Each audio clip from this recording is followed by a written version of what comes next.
한 주간들 어떻게 보내셨습니까? 네, 수고했습니다. 그 날씨가요, 4월 날씨인데 기상 관측일에 4월 날씨가 제일 낮답니다. 춥답니다. 지금까지 우리나라 기상 관측한 이래에 원래 4월 날씨가 제일 춥답니다. 3월은 또 제일 덥다 크더니 4월은 또 제일 춥다거든요. 감기 조심하셔야 되고요. 코로나 때문에 다들 힘드신데 날씨도 참 안 도와주고, 저희 현곡에는 원래 그 배농사가 큰일 났답니다. 그 배꽃이 다 떨어져 있고 한 50% 정도 냉이를 입었다고 다들 고생들 하시는데 큰일입니다. 오늘 예배는요, 다드림 찬양 예배로 드립니다. 예배하실 때에 같이 찬양하고 또 박수 치시고, 혹시 영상으로 예배하시는 분들도 같이 큰 소리로 찬양하고 큰 소리로 박수 치시고, 어떤 빠른 곡 할 때 일어나 춤추셔도 됩니다. 춤을 추며 다윗처럼 찬양하셔도 됩니다.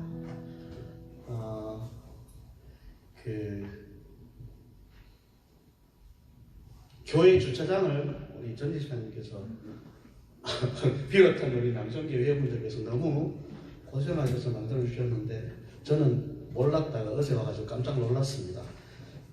우리 박진택 교수님 말씀하셨던 것처럼 교회 주차장이 저렇게 넓은 줄 몰랐다. 진짜 다 치워보니까 되게 넓더라고요. 깜짝 놀랐습니다. 목사님, 그 화면이 안 보여요. 이 시간에 우리 같이 예배하면서 하나님께 나가길 원하는데요. 같이 묵상 기도하심으로 예배하겠습니다. 같이 기도하겠습니다.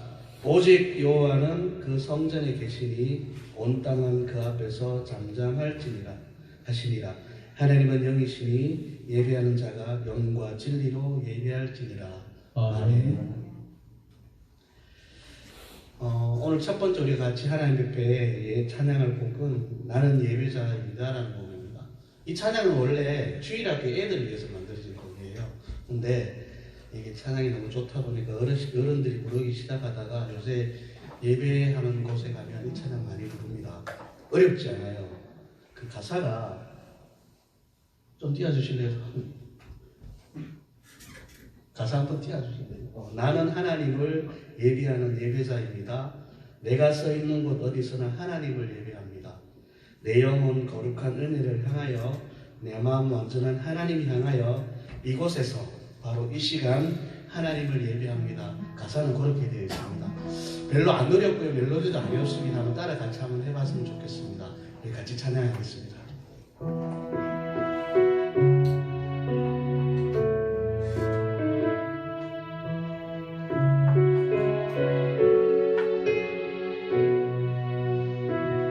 나는 하나님을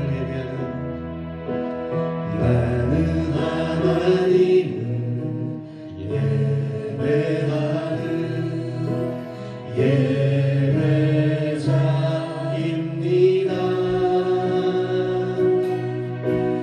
내가 서 있는 곳 어디서나 하나님을 예배합니다. 내 영혼 거룩한 은혜를 향하여, 내 마음 완전한 하나님 향하여 이곳에서 바로 이 시간 하나님을 예배합니다. 우리 고백을 담았습니다.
주님께 있습니다. 아멘. 소망이 주님께 있습니다. 아멘. 큰 소리로요. 능력이 주님께 있습니다. 아멘. 찬양합시다. 우리 박수 치면서 고백하시면서 전통하시면서 주님께 나아갑시다.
아멘이십니까? 네. 생명이 주께 있습니다. 능력이 주께 있습니다. 다음 하실 찬양은요, 얼마 전에 제가 하고 있는 태계 예배팀에서 그게 뭐죠? 영상을 찍어가지고 뭐 고백을 하라고 질문이 뭐가 어떡하냐면 저한테 제일 좋아하는 찬양팀이 어디냐고. 그래서 제가 고등학교 때 예배하던 하나님 예수를 만난 그 팀이 있어요. 주찬양 팀이라는 팀인데 그 팀의 곡을 선곡을 해봤습니다. 이 곡은요, 가사가요, 능력의 이름 예수, 권능의 이름 예수, 모든 강력을 파하는 예수, 생명 되신 예수, 예수 이름을 높이며 나가는 찬양입니다. 이 시간에 우리가 고백하며 나가실 때에 능력의 이름 예수, 권능의 이름 예수, 치유의 이름, 용서의 이름, 거룩한 이름 예수 찬양하기를 원합니다.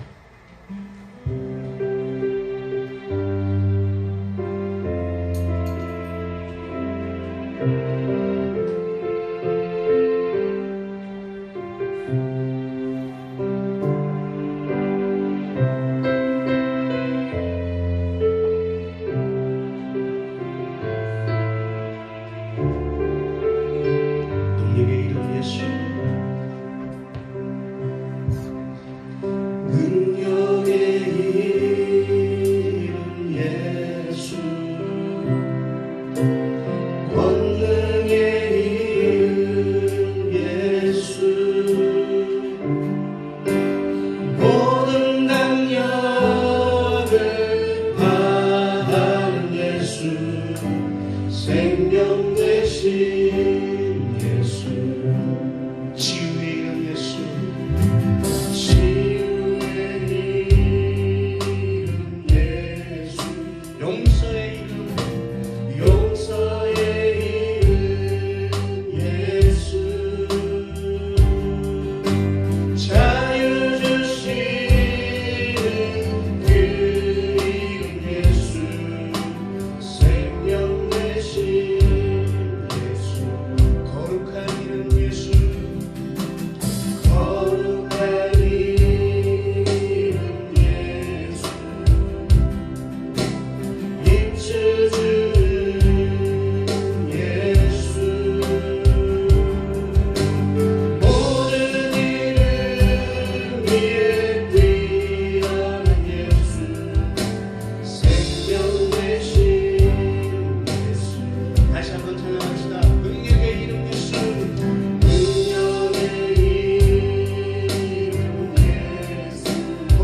긍휼이 풍성하신 하나님 아버지, 지난 한 주간도 저희를 보호하여 주시고 성령 안에서 인도하여 주심을 감사드립니다. 하나님의 은혜 속에 살아온 저희들이 이 시간도 하나님을 간절히 사모하는 심령으로 예배하오니 찬송과 영광을 받으시옵소서. 지난 한 주간을 돌아보면 이 세상의 삶에 취하여 살면서 하나님의 자녀답지 못한 생각과 말과 행동을 행하고 주님의 말씀을 따라 살기보다는 세상 것들에 관심을 더 가지며 아둥바둥거렸음을 고백합니다. 그럼에도 불구하고 오늘도 저희를 용납하여 주시고 모든 죄악을 예수님의 보혈로 맑게 씻어주시니 참으로 감사를 드립니다. 온 세상이 코로나19로 두려움과 고통의 시간을 보내는 가운데 벌써 4개월이 흘러갑니다. 감염된 환자들을 속히 치료하여 주시고 의료진들과 방역 담당자들에게 건강과 지혜를 더하여 주옵소서. 우리의 연약함을 도우시며 전능하신 하나님의 능력을 덧입게 하옵소서. 그동안 자유로웠던 평온한 삶이 얼마나 소중한 하나님의 선물이었는지 깨닫게 되며 우리에게 다스리라 하고 주신 이 땅을 얼마나 함부로 대했는지 생각하게 됩니다. 하나님의 도우심 안에서 겸손하게 하늘의 지혜를 구합니다. 우리 교회가 힘들고 어려울 때일수록 주님의 뜻을 담아내기에 힘쓰는 교회가 되게 하시고 이 시대에 교회를 향한 주님의 요청이 무엇인지 분별하는 교회가 되게 하시며 이 땅 가운데 이미 임한 하나님 나라를 드러내게 하옵소서. 주님을 의지하는 저희들의 삶이 주님께서 주시는 은혜로 만족함을 얻는 복된 삶이 될 수 있도록 인도하여 주옵소서. 부활을 살아내는 우리 유림 공동체가 되게 하옵소서. 이제 하나님의 말씀을 듣습니다. 우리에게 잘 알아들을 수 있는 학제의 길을 주시고 은혜를 충만하게 내려주시며 항상 목사님의 안위와 건강을 지켜주시어 피곤치 않게 붙들어 주소서. 우리의 삶과 예배의 자리가 늘 순종으로 우리가 회복되어 하나님께 영광, 우리는 감격과 기쁨을 누리게 하옵소서. 또 이 시간 병환으로 고생 중인 연로하신 우리 어르신들의 건강을 살펴주시고 청년들의 앞날을 예비해 주시며 어린이들이 믿음의 사람으로 자라도록 은혜를 베풀어 주시옵고 예배를 위해 이 모양 저 모양으로 섬기시는 성도님들의 손길을 기억하여 주옵소서. 또 이 시간 저희들이 작은 정성을 주님께 올려드립니다. 이 헌금이 우리 유림교회 공동체를 세워가는데 합당하게 쓰여지게 하시고 손길마다 축복하시어 풍성함을 누리게 하옵소서. 연약한 우리를 도우시고 날마다 영원한 삶의 기쁨을 풍성하게 주시기를 원하시는 거룩하신 예수님의 이름으로 기도드립니다. 아멘.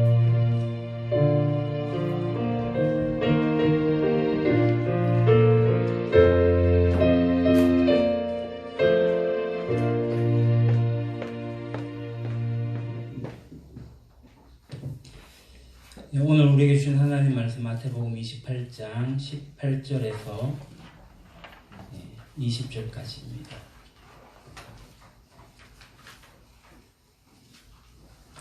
말씀 보기 전에 우리 교회 소식 먼저 전하겠습니다. 주보를 참고해 주시기 바랍니다. 오늘 본문이기도 한 말씀, 이달 우리가 계속 암송하고 있는 말씀인데요. 같이 한번 암송해 보겠습니다. 마태복음 28장 18절에서 20절 시작. 예수께서 나와 이르시되 하늘과 땅의 모든 권세를 내게 주셨으니 그러므로 너희는 가서 모든 아버지와 아들과 성령의 이름으로 세례를 베풀고 내가 너희에게 분부한 모든 것을 가르쳐 지키게 하라. 볼지어다 내가 세상 끝날까지 너희와 항상 함께 있으리라 하시니라. 아멘. 제가 개역 한글로 외워서 개역 개정을 하면 좀 헷갈립니다. 어떤 성경이든 간에 암송을 하시면 되겠습니다. 오늘 피택자 모임 예배 후에 잠시 모이도록 하고요. 정기재직회는 다음 주 오전 예배 이후에 본당에서 하도록 하겠습니다. 그리고 어린이 주일 다음 주에 하지 않고 그 다음 주로 행사를 같이 진행하도록 하겠습니다. 어버이 주일도 마찬가지고요. 5월 10일 이제 야외 예배 겸 해서 같이 진행을 하겠습니다. 코로나가 있어서 이제 사회적 거리를 두고 있는데 여튼 어린이날을 지나고 나면 좀 안정되지 않을까 해서 우리가 일단 야외 예배로 준비를 하고요. 설령 여기 이제 코라드가 장소가 되지 않는다 해도 우리가 야외에서 함께 그냥 더 넓은 공간에서 거리를 띄워가지고 함께 예배해도 괜찮겠다 생각을 합니다. 여하튼 그렇게 준비를 하도록 하겠습니다. 위에서 기도해 주시고요. 그리고 우리가 24주년 기념사업으로 임직식하고 은퇴식을 하게 되는데 5월 24일 주일 오후 2시로 예정하고 있습니다. 잘 준비될 수 있도록 협력해 주시면 감사하겠습니다. 신핵가의 버들숲 유림가족 이야기, 우리 이주옥 집사님 오는 목요일 생신입니다. 축하해 주시고요. 그리고 지난주 중에 우리 정기상 집사님을 중심으로 해서 박진택 집사님, 이상무 집사님, 교회 예배당 주변 그리고 주차장까지 환경 정리를 해주셨습니다. 참 많이 감사를 드립니다. 그리고 저는 오늘 수요일에 하나복, 경포, 경주포항 정모를 안강에서 하고 오도록 하겠습니다. 그리고 무명으로 오늘 찜닭을 내신 분이 있습니다. 그래가지고 교회에서 밥을 약간 준비를 했고 찜닭을 있는데 드시고 가셔도 괜찮을 것 같습니다. 이게 하나로이기 때문에 모든 숟가락이 들어가면 안 되고 배분해가지고 자기 음식을 자기가 먹으면 문제가 없을 것 같습니다. 그럼 이제 말씀을 같이 한 번 더 보도록 하겠습니다. 마태복음 28장 18절 20절 이제 보고 또박또박 읽도록 하겠습니다. 같이 봉독합니다. 예수께서 나와 말씀하여 이르시되 하늘과 땅의 모든 권세를 내게 주셨으니 그러므로 너희는 가서 모든 민족을 제자로 삼아 아버지와 아들과 성령의 이름으로 세례를 베풀고 내가 너희에게 분부한 모든 것을 가르쳐 지키게 하라. 볼지어다 내가 세상 끝날까지 너희와 항상 함께 있으리라 하시니라. 아멘.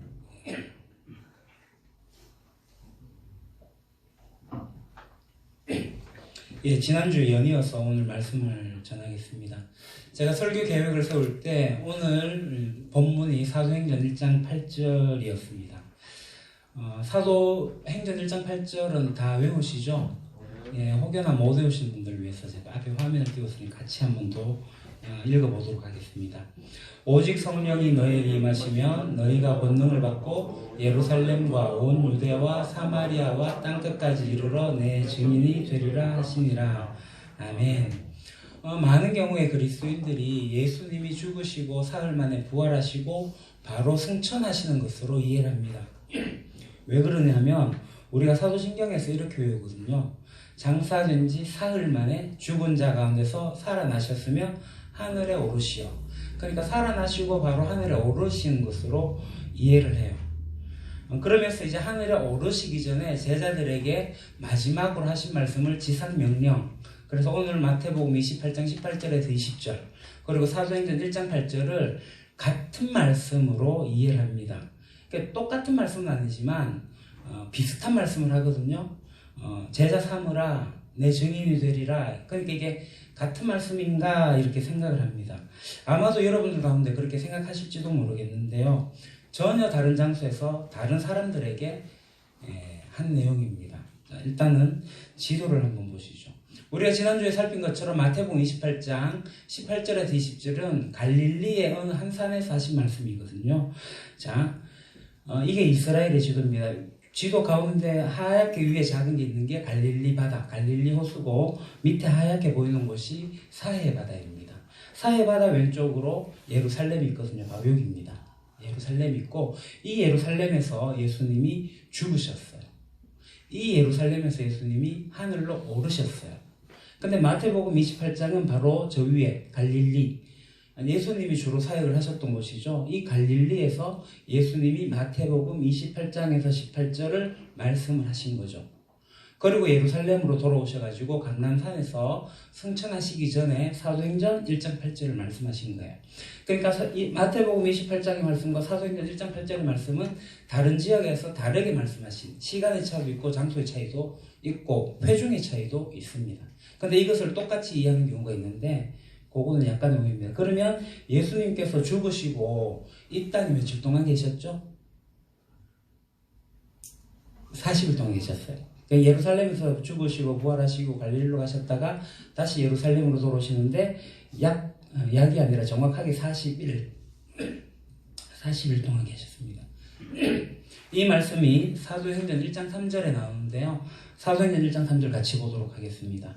그가 보고난받으신 후에 또한 그들에게 확실한 많은 증거로 친히 살아계심을 나타내사 40일 동안 그들에게 보이시며 하나님 나라의 일을 말씀하시니라. 아멘. 예수님이 친히 살아나신 것을 보여주셨는데 며칠 동안요? 40일 동안. 그러니까 부활하시고 40일 동안 친히 살아나시면서 무엇을 가르치셨는가 굉장히 중요합니다. 무엇을 말씀하셨죠? 하나님 나라의 일을, 하나님 나라를. 이쯤에서 우리가 다시 한 번 더 하나님 나라 이중구조 살펴볼 필요가 있습니다. 예수님께서 선포하신 하나님 나라의 독특성은 바로 이 구조에 나옵니다. 이 시대를 살아가다가 이 세상 가운데 예수님께서 오셨고 예수님이 죽으시고 부활하셔서 하나님 나라를 여셨습니다. 새로운 시대에 오게 된 거죠. 그리고 이제 예수님께서 하나님 나라, 하나님의 우편한 데 계시다가 영광의 왕으로 오시게 되면 이 세대는 끝나고 하나님 나라가 영원히 쓰게 되는 거죠. 지난주에 말씀을 보게 되면 이 시대는 사망의 시대, 어둠의 시대인데 그 시대에서는 제자가 되는 것은 차별과 배제를 전제를 하고 있다라고 했고 하나님 나라에서 제자는 모든 사람이 제자가 되기 때문에 평등하다라는 것을 말씀을 드렸습니다. 기억하시나요?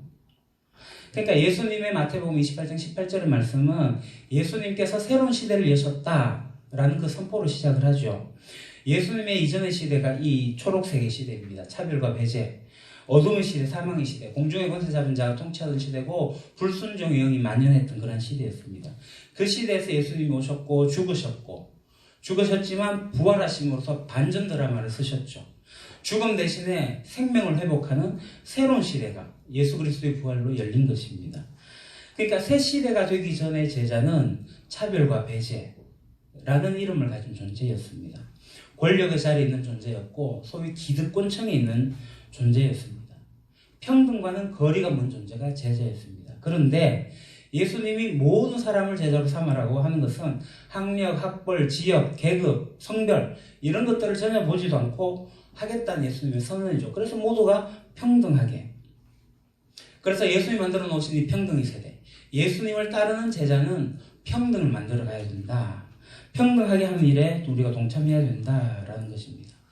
그래서 제가 지난주 서론에 우리 교회를 이야기하게 될 때 그렇게 분류하면 안 되겠지만 제가 부임하기 이전에 성도님들과 이후의 성도님을 나누었습니다.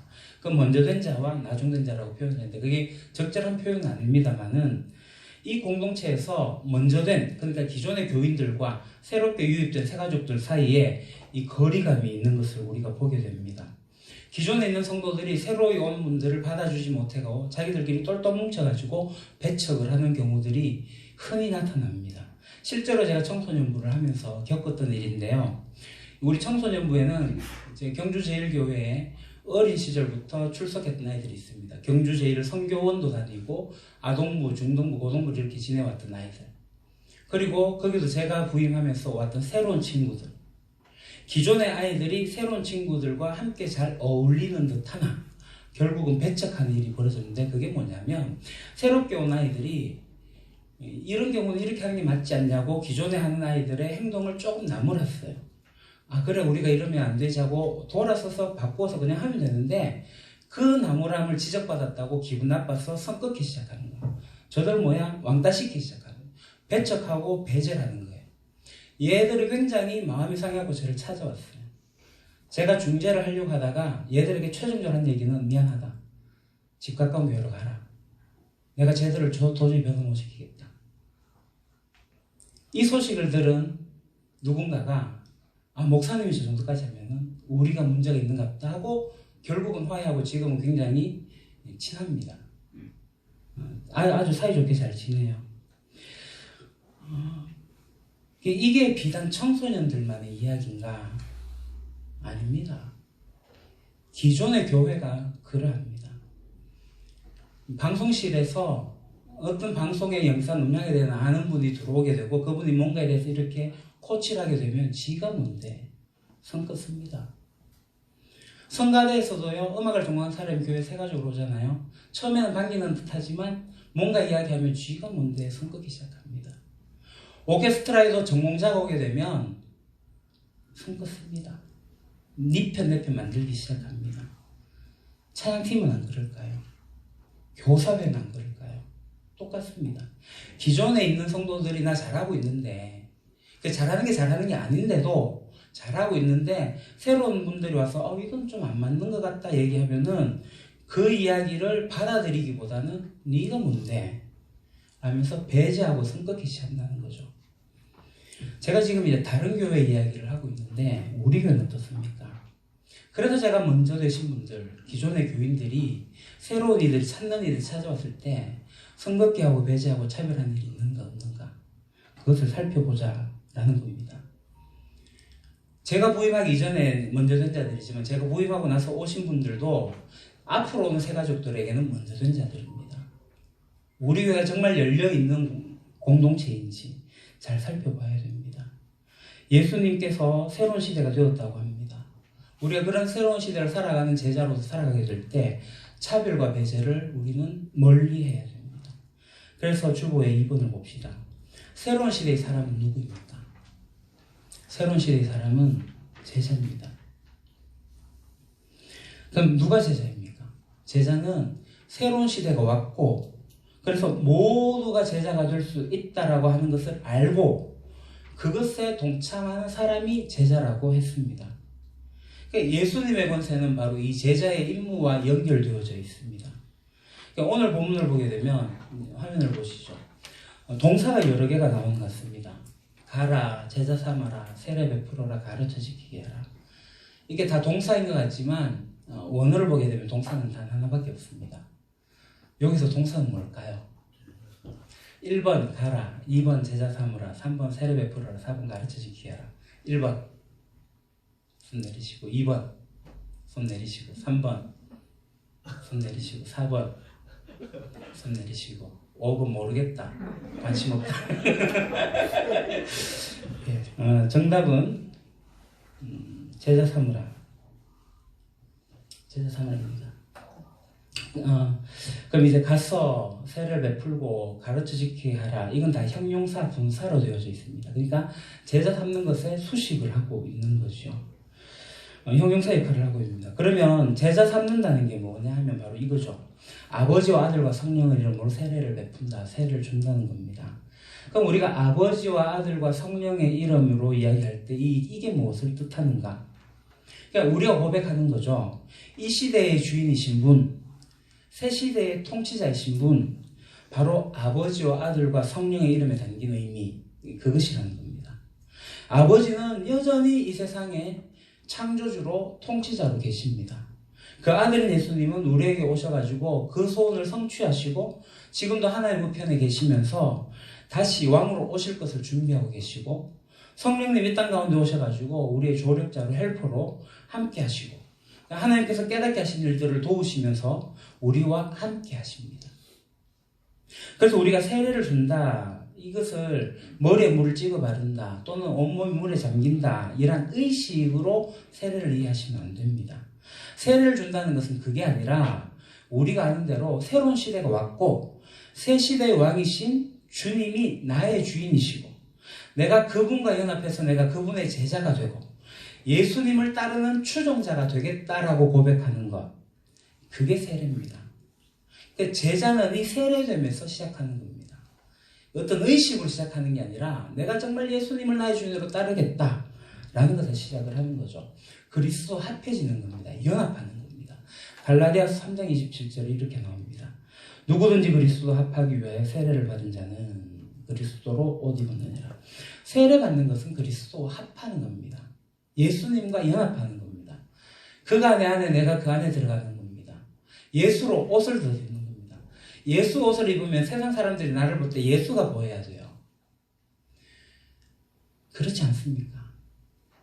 예수로 옷 입었는데 예수쟁이로 보여야 된다고요. 그 의미가 나쁜 의미의 예수쟁이가 아니라 정말 예수님께서 이 땅 가운데 행하신 일들을 실천하면서 예수의 모습을 드러내는 모습이 있어야 된다는 겁니다. 그게 세례의 첫걸음이고 세례 받는 것의 의미입니다. 그럼 이게 이제 이 고백만으로 되느냐? 아니죠. 가르쳐 지키게 하는 겁니다. 제가 주부에 지행합일로 적어놨습니다. 지행합일. 지행합일이라고 나오는데요. 아는 것과 행하는 것에 일치하라는 겁니다. 그러니까 많은 사람들이 교회를 다니면서 성경 말씀을 아는데 내가 성경 말씀대로 어떻게 살아갈 수 있지?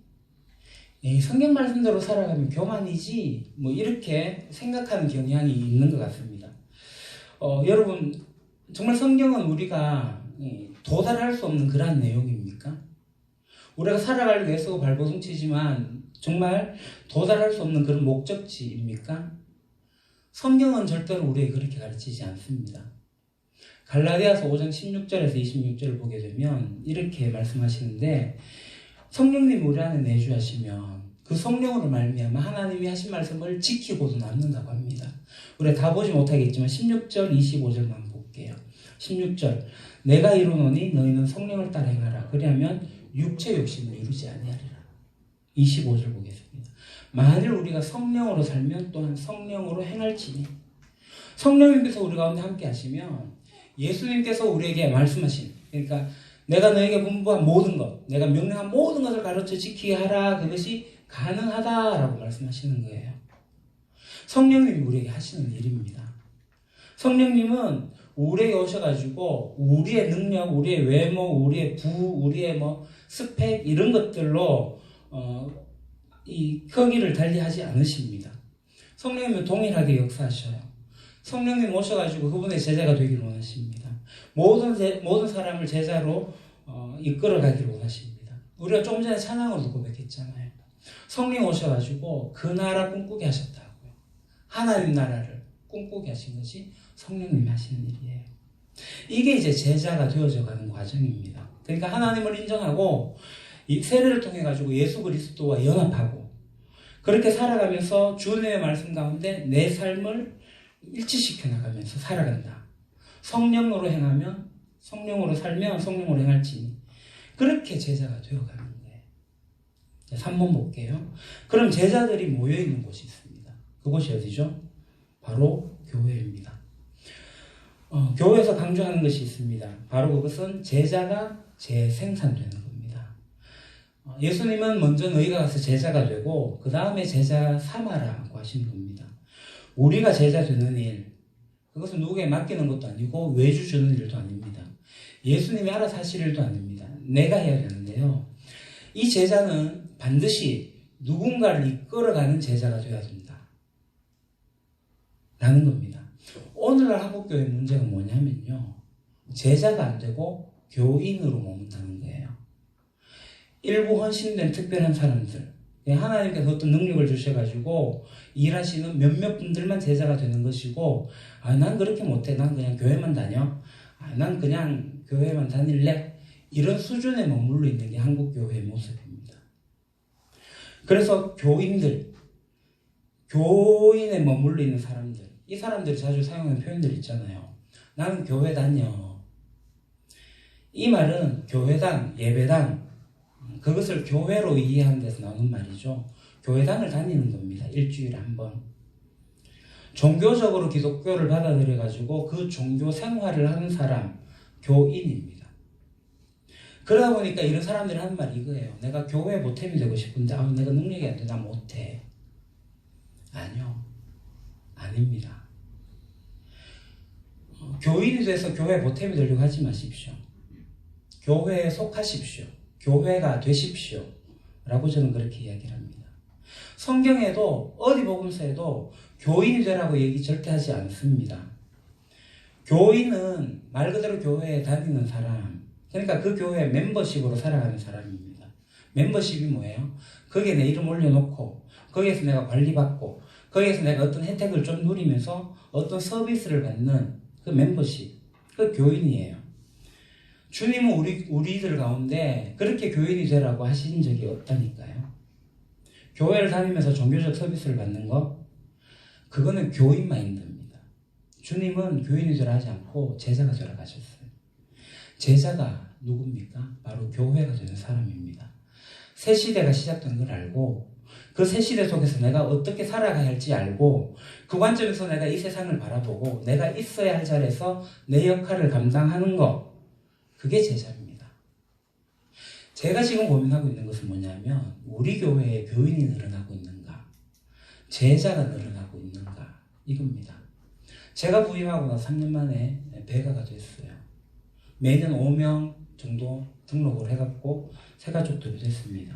이게 외부에서 보면 대단하다고 얘기를 해요. 제가 생각해도 대단합니다. 그런데 이 숫자에 속으면 안 됩니다. 주님은 주님의 기준이 숫자가 아니거든요. 교회가 정말 제자가 되고 있느냐가 주님이 원하시는 거예요. 제자가 안 되고 교인만 늘어난다. 그러니까 교회가 건강하지 않다는 말과 바꾸어도 전혀 손색이 되지 않습니다. 주님이 우리 가운데 말씀하신 것은 제자가 되라, 제자 삼으라 라는 거예요. 여러분 이 말씀 어떻게 받아들이십니까? 우리가 제자가 되고 제자 삼는 이 과정, 제자를 키워내는 이 과정에 오늘 본문에 굉장히 재밌기도 하고 신기한 말씀이 있죠. 그게 바로 뭐냐면 예수님이 함께 하신다는 거예요. 이 말씀이 왜 재밌냐면 마태복음을 처음 시작하면서 이 말씀이 나오거든요. 예수님의 족보가 나오면서 예수님에 대해서 이야기를 하는데 그 1장 23절이 이렇게 나옵니다. 화면 보시죠. 보라 처녀가 잉태하여 아들을 낳을 것이요 그 이름은 임마누엘이라 하리라 하셨으니 이를 번역한즉 하나님이 우리와 함께 계시다니라. 그러니까 우리와 함께 하신 하나님으로 복음이 시작이 됩니다. 그 끝나는 부분에서 함께 하겠다, 임마누엘 하겠다라고 하시는 거죠. 그러니까 예수님은 출생하기 전부터, 출생하면서부터 이 임마누엘을 시작을 하셨어요. 우리와 함께 하신다. 그리고 복음서 읽어보시면 예수님 정말 우리와 함께 하시는 것들을 쭉 보여주시고 마지막에 약속하시는데 함께 하시겠다, 임마누엘 하시겠다는 거예요. 그러면 예수님이 누구와 함께 하십니까? 예수님은 제자로 살아가는 교회와 함께 하십니다. 내가 아무렇게나 살고 그냥 교인에만 머물러 있고 종교 생활만 하고 있는데 주님이 함께 하신다? 착각입니다. 그건 나만의 해석입니다. 성경은 그렇게 말씀하지 않아요. 성경은 우리가 교회가 되고 주님의 몸된 교회가 될 때 함께 하시는 거예요. 제자가 되면 함께 하신다는 거예요. 그게 주님의 약속입니다. 제자가 아닌데도 함께 하신다? 천만에요.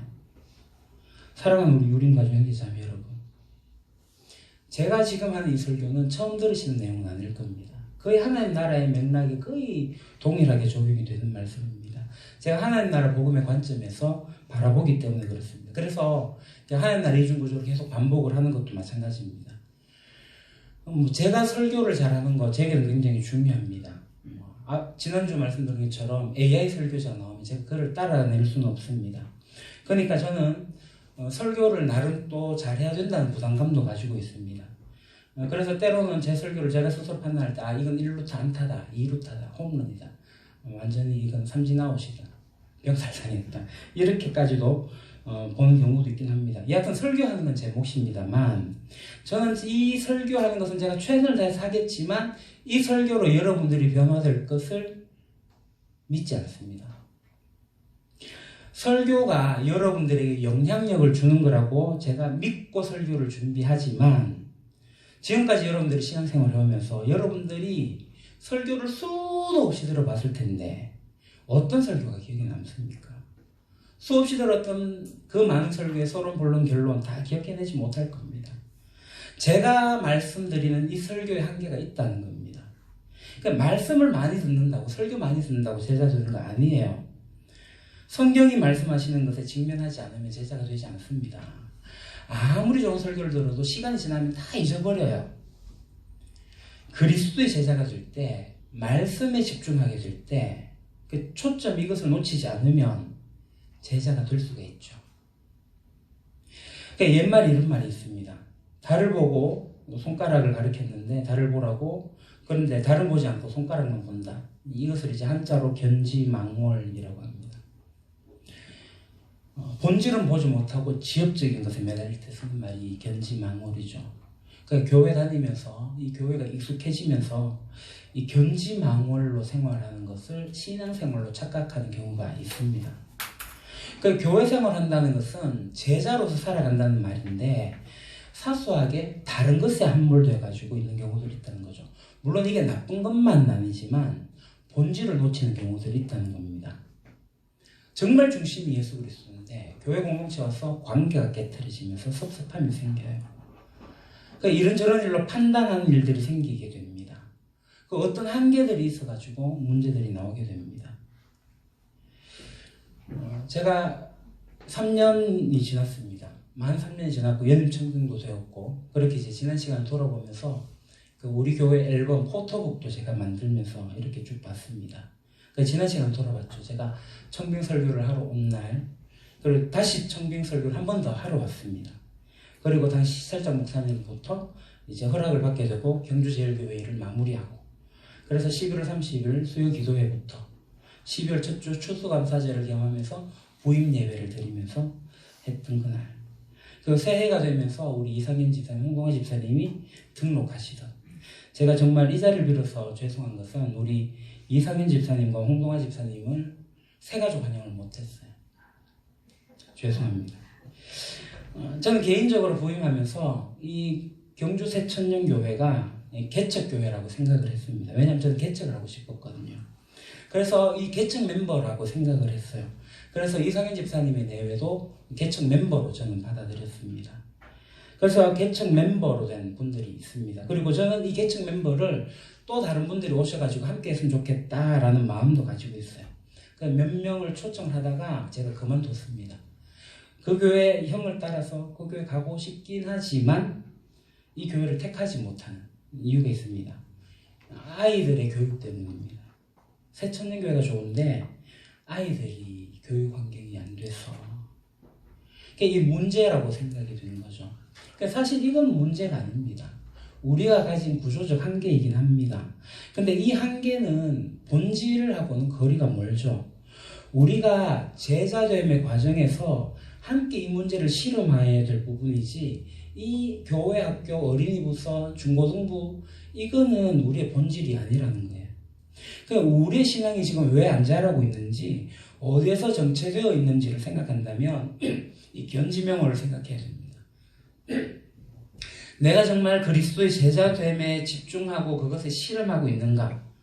아니면 이 예배 형식, 또 이 공동체의 관계, 교회 교육, 이런 것에 대해 가지고 주객이 바뀌어서 생각하고 있는지 않는지 우리가 생각해 봐야 되는 거죠.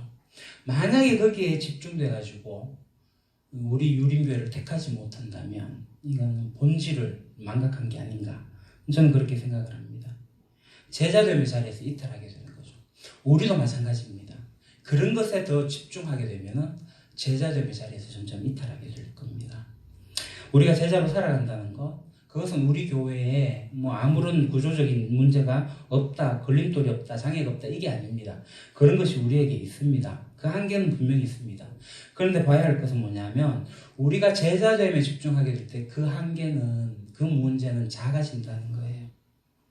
그래서 우리가 제자가 되고 그리스도의 몸이 된다는 것에 집중하지 않으면 이 비본질적인 것이 우리 교회의 문제가 돼가지고 본질과 비본질이 역전되어지는 상황, 그래서 교회가 문제가 생기고 어려우실 거예요. 그래서 우리는 본질에 천착하는 것이 굉장히 중요하다. 예수님 말씀하셨어요. 본질을, 형제 사랑해라, 돈을 섬기지 마라, 마지막 징조를 봐라, 하나님 나라 이렇다. 결국 마지막에 하신 말씀, 이 모든 것을 두고 결국 너희들 어디로 갈 거냐? 너희들 지금 제자 되고 있느냐? 그리고 함께 제자가 되고 있느냐? 함께 교회 되고 있느냐? 하는 이 예수님의 말씀에 우리가 집중을 해야 됩니다. 우리가 교인으로 익숙해지면 안 됩니다. 시간이 지나면서 우리는 익숙해지게 됩니다. 익숙해지는 것은 성숙이 아닙니다. 교회 생활을 10년, 20년 해서 교회 생활이 익숙해지는 것은 신앙이 성숙하는 것과 별개의 문제입니다. 우리 주님은 우리 가운데서 교회 생활을 하면서 신앙으로서 더 성숙해지기를, 더 성숙으로 나아갈 것을 원하십니다. 제자가 되어서 그 길을 살아가라고 말씀을 하십니다. 우리는 여전히 함께 부족한 사람들입니다. 우리들 안에 여전히 어려움들이 있습니다. 그런데 기준은 하나입니다. 우리가 제자로 부름받고 그 제자로 살아가고 있는가? 그 부르심이 우리가 합당하게 살아가고 있는가? 그것이 우리의 기준이 되고 우리의 중심이 되면 우리들이 갖고 있는 난제, 한계들은 극복해낼 수가 있습니다. 그것들은 해결이 되어질 수 있습니다. 그래야지 우리가 오늘 이 본문의 말씀, 이것을 성취할 수가 있는 거죠. 정말이지 우리 유림교회는 교인이 아니라 제자로 살아가기를 소망합니다. 기도하겠습니다. 하나님, 주님의 몸된 교회, 우리 공동체가 제자로 살아가기를 원합니다. 많은 제자를 가르쳐 지키게 하여 재생산을 이루어낼 수 있는 교회가 되게 해주십시오. 하나님 나라, 그 복음에 우리들이 천착하여서 주님을 따르는 자들 되어지게 하옵소서. 예수님 이름으로 기도합니다. 아멘. 예, 이 시간 우리 아버지 사랑합니다 찬양하면서 봉헌하겠습니다.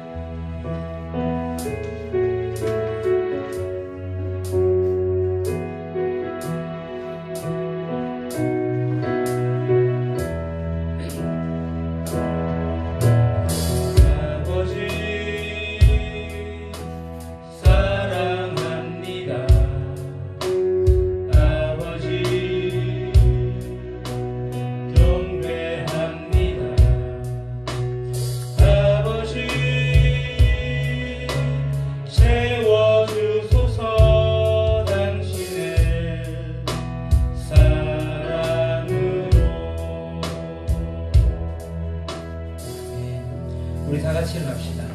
앞뒤 좌우로 인사합시다. 사랑합니다. 환영합니다. 제자로 살아갑시다. 제자로 살아갑시다.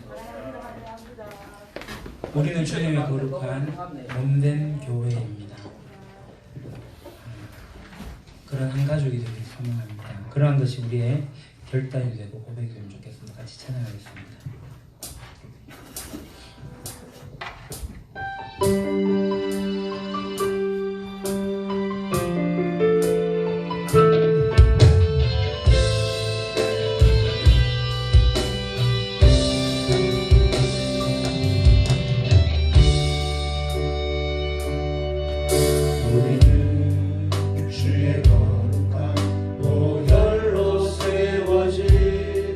살아 숨쉬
그리스도의 은혜와 아버지 하나님의 크신 사랑하심과 성령님의 감화 감동 교통하심이 예수의 제자가 되어 모든 사람을 제자로 삼는 우리 유림교회가 제자 공동체가 되기를 원하는 여기에 모인 주님의 백성들 위해, 그리고 이 예배에 온라인으로 참여하는 우리 교인들 위해, 그리고 이 땅 모든 예수님의 사람들 위해 영원토록 함께 하시기를 간절히 축원하옵나이다. 아멘.